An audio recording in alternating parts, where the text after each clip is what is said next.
ભક્તો તમને બધાને કહું છું, જીવનમાં એક લક્ષ્ય બાંધજો. મરતા પહેલા મારે મારા હાથે કંઈક 2-4 કામ સારા કરવા છે.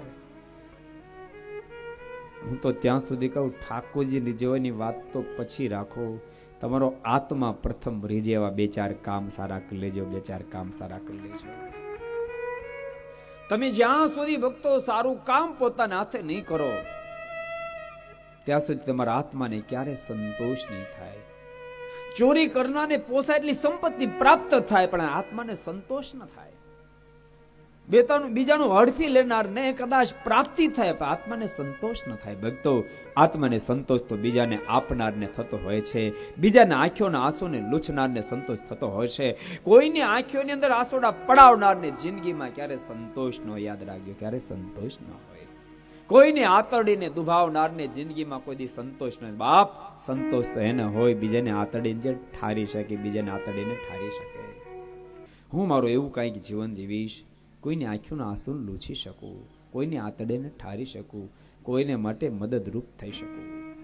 અને ભક્તો, જો તમને ટેવ બીજાના સુખની પડશે, તો ક્ષણે ક્ષણે એવા મોકા મળશે તમે બીજાનું શ્રેય કરી શકો.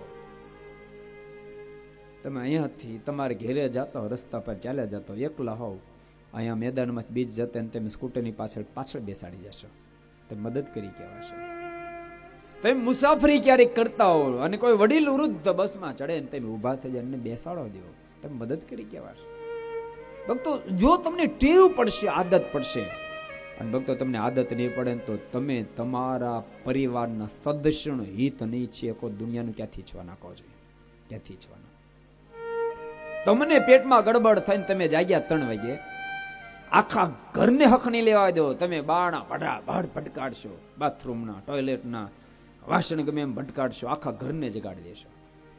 જો તમને એને હિતની હશે તો તમે જાગ્યા પણ આમ અવાજ નહીં થવા દો, તમે અવાજ નહીં થવા દો. અને તમે નાય ધોઈને તમારા દેહની ક્રિયા કરશો. ભક્તો, એવી નાની નાની વાત પણ ભક્તો જેને અનુસંધાનમાં રહી શકે ને મોટા મોટી વાતમાં પણ અનુસંધાન રાખી શકશે.